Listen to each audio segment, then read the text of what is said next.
2 Kings chapter 5 verses 1 through 19.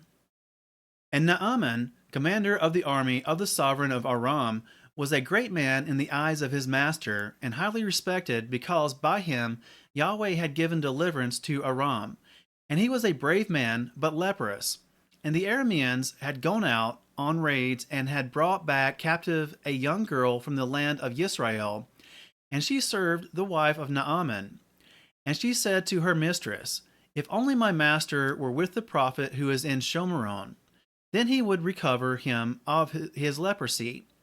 And Naaman went in and reported to his master, saying, "Thus and thus spoke the girl who is from the land of Israel." And the sovereign of Aram said, "Go, enter, and let me send a letter to the sovereign of Israel." And he went and took with him 10 talents of silver, and 6,000 pieces of gold, and 10 changes of garments. And he brought the letter to the sovereign of Israel, which said, "And now, when this letter comes to you, see, I have sent Naaman my servant to you, so that you shall recover him of his leprosy." And it came to be, when the sovereign of Israel read the letter, that he tore his garments and said, "Am I Elohim to keep and kill alive, that this man sends a man to me to recover him of his leprosy? For consider now and see how he is seeking an occasion with me." And it came to be, when Elisha the man of Elohim heard that the sovereign of Israel had torn his garments, that he sent to the sovereign, saying, "Why have you torn your garments? Please let him come to me, so that he knows that there is a prophet in Israel." So Naaman came with his horses and chariot, and he stood at the entrance of the house of Elisha. And Elisha sent a messenger to him, saying, "Go, and you shall wash 7 times in the Jordan, that your flesh might be restored to you, and be clean." But Naaman became wroth, and went away, and said, "See, I said to myself, he would certainly come out to me, and stand and call on the name of Yahweh his Elohim, and wave his hand over this place, and recover the leprosy.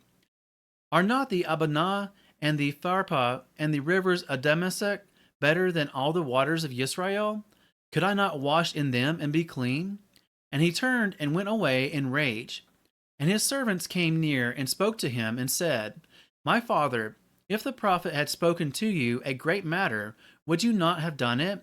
How much more then, when he says to you, 'Wash and be clean'?" Then he went down and dipped 7 times in the Jordan, according to the word of the man of Elohim. And his flesh was restored like the flesh of a little child, and he was clean. And he returned to the man of Elohim, he and all his company, and came and stood before him, and said, "See, now I know that there is no Elohim in all the earth except in Israel. And now, please take a gift from your servant." But he said, "As Yahweh lives, before whom I stand, I do not accept it." And he pressed on him to accept it, but he refused. Then Naaman said, "If not, please let your servant be given 2 mule loads of earth, for no longer is your servant going to make an ascending offering and slaughtering to other mighty ones, but to Yahweh.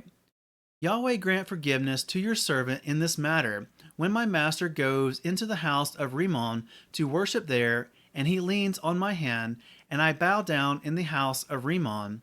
When I bow down in the house of Rimmon, Yahweh, please grant forgiveness to your servant in this matter."